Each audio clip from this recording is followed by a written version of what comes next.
fanatismo. Esse é o tema do programa de hoje. Estamos de volta para mais um bloco da discussão sobre esse assunto.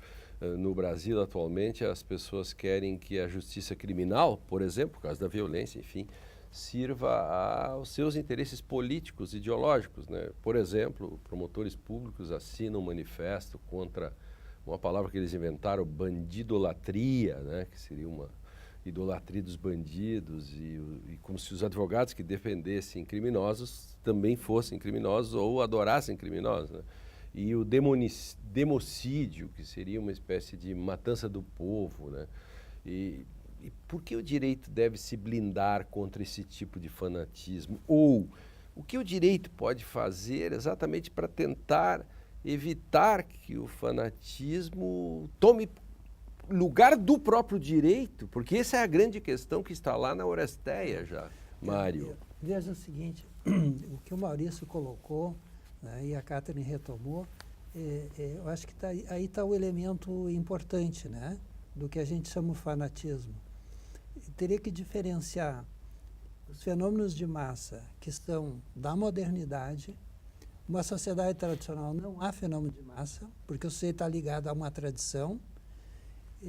As massas são anônimas, né? Tem esse elemento do anonimato. Não há pensamento, não está ligado a uma tradição, é simplesmente um slogan. O predomínio da imagem, né? Isso no nazismo, isso é a estética, não é? Quer dizer, é a questão da imagem, da voz de comando e das representações de todas, né? Do aparato, que é uma grande imagem. O que está no fundo, né? E por isso que o traidor é o que quebra isso, essa figura tão extraordinária, né? que o Amós traz na sua obra. É o discordante. Ora, discordante do quê? Catherine colocou nos demônios, início, essa coisa de formar uma unidade. Né? Quer dizer, quando se forma essa unidade, que a gente podia chamar, quando o sujeito diz, eu sei quem eu sou, junto com a massa, quer dizer, há uma precipitação de uma identidade. Né? Nós temos um fenômeno de massa. Ora, o que faz o direito? O direito vai preservar o contraditório, vai introduzir o pensamento e vai introduzir o jogo dos contraditórios. O que os gregos inventaram na tecelagem, nos jogos, né? E no direito, e no direito, claro, claro. Por exemplo, mas se acompanhou. Porque, só para retomar, tu falaste que nas sociedades tradicionais não tem massas, mas tem o espírito fanático do coletivo mesmo assim, né? Por exemplo, nas vinganças tribais, né? Então a sociedade grega antiga, arcaica, era tribal, né? Era absolutamente uma lei ditada pelas paixões de que sangue tem que ser, só pode ser lavado com sangue. E como é que eles resolveram isso? Como resolveram? Porque, de repente, tinha um Judas, né? Drácon era um Judas, que, de certa forma, reinventou a mentalidade. Ele disse que nós temos que distinguir... Foram as mulheres que resolveram esse problema, que as cidades, as pequenas cidades estavam se destruindo. Então, se uniram as anciãs das cidades para tecer junto o manto para Atena. Né? E esse manto, né, a cada tanto tempo, teciam juntos e ofertavam a deusa. Isso, né? Mas isso é uma consequência, né, de um grande jurista, um homem de Estado com uma mentalidade de jurista absolutamente revolucionário, né? Mas foi antes disso, cara. Foi antes disso. Só que, entende, uma coisa é o mito, ele não era operante na realidade das práticas jurídicas. Então, o que Drácon fez é tirar desse mito uma nova categoria jurídica, recon acon, entende?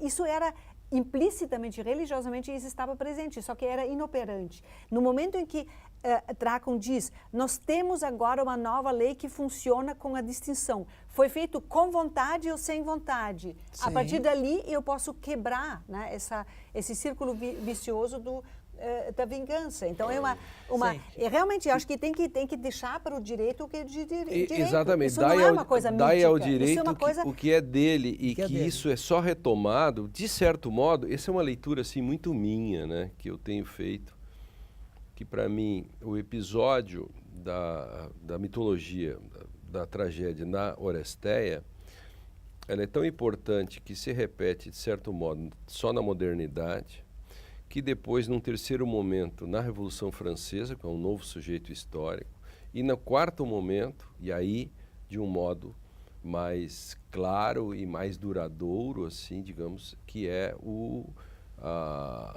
as constituições do segundo pós-guerra, que eles dizem o seguinte: a Constituição é norma. E, nesse sentido, a democracia vai depender do direito. Antes, o direito ele era fagocitado, no mau sentido, pela política. Sim. Quando você segura a política e a moral, é como o julgamento de Orestes segurou. Pela política, você fez o acordo, e a moral são as iríneas. Você segura. Isso só conseguimos de novo, e aí a pergunta para ti, com a importância daquilo que eu chamo de autonomia do direito no segundo pós-guerra. Claro. Essa questão fundamental para discutir. O direito como uma garantia da democracia. Isso. Evidentemente que assim, nós não vamos resolver as nossas diferenças eliminando as diferenças. Essa que é a grande... Então, nós não vamos resolver as nossas diferenças convertendo as pessoas, e sim convivendo com elas, e a democracia, ela tem esse... É a única maneira com a qual se pode haver uma alternância de poder e haver uma situação em que pessoas que discordem de um determinado governo se submetam ainda assim àquela governança, porque eles têm a perspectiva de retomar aquele poder logo ali na frente. Só que todo poder sempre vai tender também a se exacerbar e a se manter, de modo que é preciso haver uma jurisdição constitucional, não qualquer uma, mas uma jurisdição constitucional bem exercida, que possa equilibrar esse jogo e que possa exercer até ser exercido como válvula de escape das demandas e das frustrações, de modo que o sujeito, ao invés de explodir alguma coisa, ou de se explodir junto com alguma coisa, ele procure os seus direitos perante a justiça constitucional e que essa justiça constitucional dê respostas corretas, dê respostas boas. Ao invés de matarem Orestes e estripá-lo, corre-se o risco até dele ser absolvido. Mas esse é o risco de você fazer o julgamento. E esse é o grande ponto que os gregos nos legaram. Agora, isso é complexo porque isso envolve admitir um sistema político em que o outro pode exercer o poder. Claro. Veja o caso... Não, e sobretudo eu queria ressaltar um ponto, né? Porque o que se encena na Oresteia é que dois direitos igualmente válidos entram num 50-50, né? O julgamento humano de Orestes leva a ser indecidido entre o direito da mãe, da progenitora, do sangue, ou é o direito patriarcal que vai vencer, né? Os homens não sabem decidir isso. Então, o interessante é que a solução, ela não é que apenas o direito, porque o direito está em xeque. E a persuasão, né? O que vence, o que consegue apaziguar o conflito na Oresteia é a persuasão de Atena, né? E aí é importante que a Atena é muito diferente do Apolo. Apolo é o grande impostor divino, o olímpico, arrogante, que se acha entitlement attitude, né? Ele acha que ele é superior, etc. Ele ofende profundamente as Eríneas e as Eríneas não vão se acalmar por causa dele, né? E apenas a persuasão de Atena que consegue... Como poderia-se dizer, são que ali se dá uma espécie de... o direito é uma ficção necessariamente útil, nesse caso, uma espécie also. É como se o direito tivesse o poder, mas é a persuasão que se coloca para que os dois vão aceitar o resultado. Então, em termos de hoje, né, seria...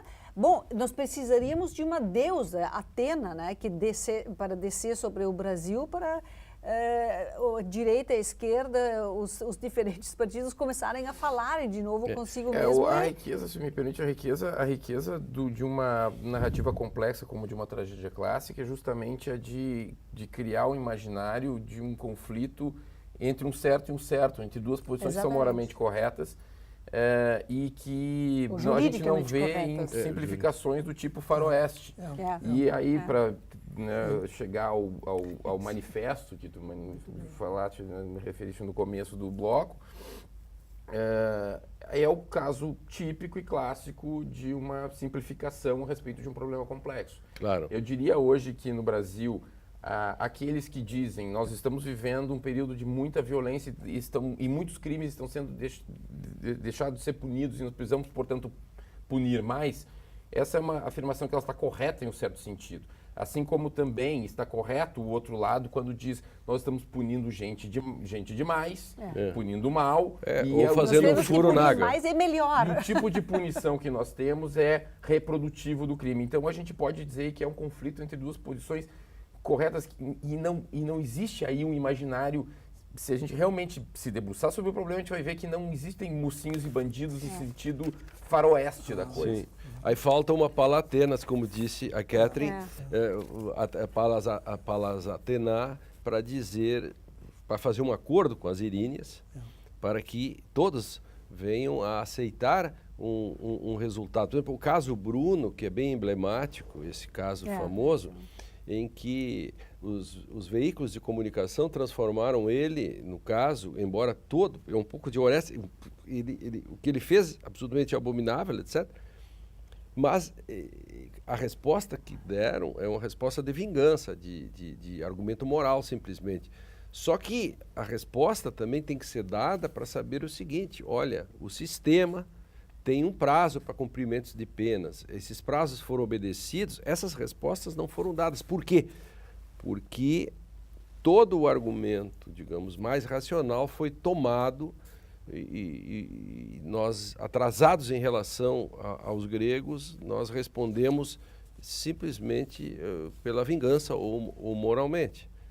E eu não sei se eu queria levantar para o nosso último bloco uma pode. questão. Tem 30 segundos. A nossa geração não pecou também um pouco por ser excessivamente permissiva com o fanatismo, né? Eu tenho em mente assim um pouco esses fenômenos do 17 de novembro na Grécia, né, desses grupos fanáticos políticos que degringolaram para criminalidade, do nosso caso aqui do Benedetti, né, que foi acolhido como né, refugiado político, como é que se chama isso? Exilado político. O Batiste. Batiste, desculpe. Batiste. Eu acho que tem assim, nós temos ali todo a nossa ele vira geração. Quase um herói, de certo exatamente, modo, quase né? um herói, né? Eu acho que isso a também pauta, pode ser a pauta para o último bloco. O Direito e Literatura vai para o rápido intervalo. No último bloco a gente continua a discussão sobre fanatismo, os desafios do tema na atualidade. A Catherine já levanta uma bola para isso. Sem nenhum fanatismo, nós já voltamos.